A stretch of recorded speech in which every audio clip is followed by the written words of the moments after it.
دیکھیں، جہاد کا جذبہ اور جہاد کی جو اہمیت ہے، اور آج کے دور میں جہاد کے اوپر جو پابندی لگا کے مسلمان کو اور مجاہدین کو دہشت گرد قرار دیا جا رہا ہے، اس کی بیسک وجہ یہ ہے کہ جو مسلمانوں کے ازلی اور ابدی دشمن ہیں، یہود اور نصارہ، ان کے بارے میں رب تعالیٰ فرماتا ہے کہ یہ آپس میں ایک ہی ہیں، تمام کافر آپس میں ایک جماعت ہیں، اگرچہ یہ ان کے نام ٹاپک علیحدہ علیحدہ ہیں، مگر حقیقت میں یہ ایک ہی ہیں اور یہ مسلمانوں کے دشمن ہیں۔ جب وہ دیکھتے ہیں کہ مسلمان کسی طرح ان کے ہاتھ میں آتے ہیں تو وہ مسلمانوں کو ہتھ کنڈے ڈالتے ہیں۔ بعض لوگوں کو وہ پیسہ دے کر کہتے ہیں کہ اگر آپ جو ہے نا جہاد والے ایک مضمون نکال دیں گے تو مسلمانوں کے اندر یہ چیز ختم کریں گے تو ہم آپ کو بہت نوازیں گے۔ اسلامیات کی کتاب سے تو بہت سارے لوگ ایسے کام کرتے ہیں، جیسا کہ پاکستان کے اندر جو کہ اسلامی مملکت ہے، اسلام کے نام پہ حاصل کیا گیا، مگر اس کے اندر بھی آج اسلام کے اندر، پاکستان کے اندر جو پڑھے جانے والا نصاب ہے، اس میں قرآن اور حدیث کا کوئی کنسیپٹ ہی نہیں رہا، اسے ختم کر دیا گیا۔ اس کی وجہ یہ ہوتی ہے کہ انہیں پتہ ہے، اگر یہ نئی نسل بھی تیار ہو گئی، انہیں پتہ لگ گیا کہ جہاد کیا ہے، اس کی اہمیت کیا ہے، اللہ اور اس کے رسول کے نزدیک اس مجاہد کا مرتبہ کیا ہوتا ہے، تو پھر یہ تو ہمارے خلاف ایک مسلمان بھی کھڑا ہو گیا۔ انہیں پتہ ہے کہ ان کے رب کا یہ وعدہ ہے کہ ایک مسلمان کو اللہ تعالیٰ نے یہ طاقت دے رکھی ہے کہ وہ 200 کفار کے ساتھ مقابلہ کر سکتا ہے۔ بے شک۔ تو اس جذبہ جہاد کو انہوں نے ختم کرنے کے لیے مسلمانوں کے اندر یہ کنسیپٹ پیدا کیا ہے۔ حالانکہ مسلمان کا تو یہ جذبہ جہاد تھا کہ جس کے بارے میں علامہ اقبال کا غالباً شعر ہے، کیا فرماتے ہیں کہ یہ غازی، یہ تیرے پراسرار بندے، جنہیں تو نے بخشا ہے ذوق خدائی،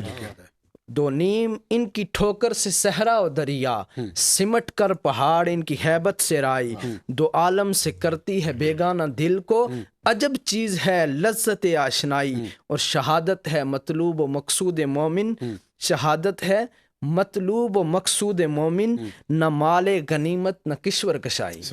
اور پھر آج کے مسلمانوں کے لیے ہمارا کیا پیغام ہے؟ ہمارا یہی پیغام ہے کہ مسلمانوں سنبھل جاؤ، سنبھل جانے کا وقت آیا ہے، بہت سوئے ہو تم، اب جاگنے کا وقت آیا ہے۔ اور آج کی جو مسجد اقصیٰ اور سرزمین شام کی جو حالت ہے، وہاں پہ جو انہوں نے کفار اور ظالموں نے مسلمانوں کے ساتھ جو ظلم و بربریت قائم کر رکھی ہے، جسے ساری دنیا دیکھ تو رہی ہے مگر تماشائی بن کے مسلمان بیٹھے ہیں، تو آج ہمیں مسجد اقصیٰ یہ آواز دے رہی ہے کہ سنو اے مسجد اقصیٰ کی کیا آواز آتی ہے کہ مسلمانوں میری حرمت پہ اب مر مٹنے کا وقت آیا ہے۔ جہاد تو ایسی عظیم عبادت ہے جس کے بارے میں ہمارے نبی آقا دو جہاں صلی اللہ علیہ وسلم بھی فرماتے ہیں کہ میرا یہ دل چاہتا ہے کہ میں اللہ کی راہ میں جہاد کروں اور پھر شہید ہو جاؤں، پھر میں دوبارہ اللہ تعالیٰ مجھے زندگی عطا فرمائے، پھر میں جہاد کروں، پھر شہید ہو جاؤں، پھر رب تعالیٰ مجھے زندگی دے، میں پھر جہاد کر کے رب کے راستے میں شہید ہو جاؤں۔ شہادت کا تو یہ اتنا بڑا رتبہ ہے جس کے بارے میں آقا کریم صلی اللہ علیہ وسلم نے بھی فرمایا، اور ہمارے مسلمانوں کے لیے یہی پیغام ہے کہ جو امن کی بات کرتے ہیں، اسلام ابتدا سے ہی تلوار کا درس دیتا آ رہا ہے۔ اسلام پھیلا ہے تو تلوار کی وجہ سے پھیلا ہے۔ ہمارے آقا کریم صلی اللہ علیہ وسلم کو اللہ تعالیٰ نے تو دو جہاں کے خزانے عطا فرما دیے تھے۔ اگر آپ رب کی بارگاہ میں کسی چیز کی بھی التجا کرتے، دعا کرتے، تو سارے معاملات رب تعالیٰ آپ کے مطابق، کیونکہ کائنات کو جو رب نے آپ کے لیے بنایا ہے،